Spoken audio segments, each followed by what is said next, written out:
Good afternoon. We have just finished a meeting of the North Atlantic Council. We addressed yesterday's explosion in the east of Poland on the border with Ukraine.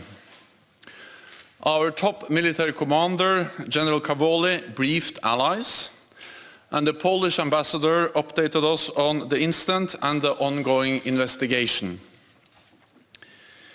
Yesterday's explosion took place as Russia launched a massive wave of rocket attacks across Ukraine.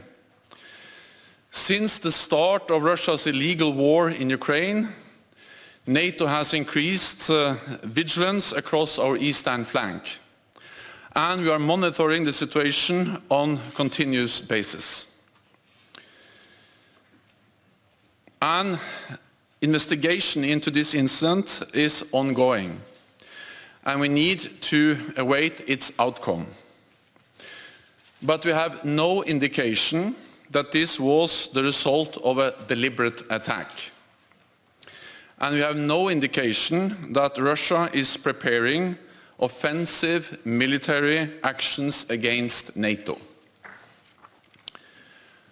Our preliminary analysis suggests that the incident was likely caused by a Ukrainian air defense missile fired to defend Ukrainian territory against Russian cruise missile attacks.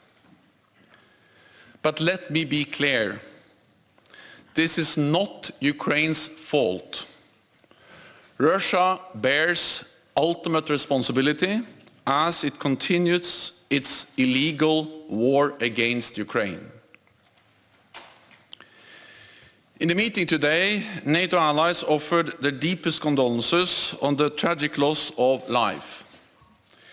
They expressed their strong solidarity with our valued ally Poland and made clear that we will continue to support Ukraine in its right to self-defense. Russia must stop this senseless war. Last night I spoke with the Polish President Andrzej Duda and with US President Joe Biden. We agreed that we need to stay vigilant, calm, and closely coordinated. We will continue to consult and monitor the situation very closely. NATO stands united, and we will always do what is necessary to protect and defend all allies.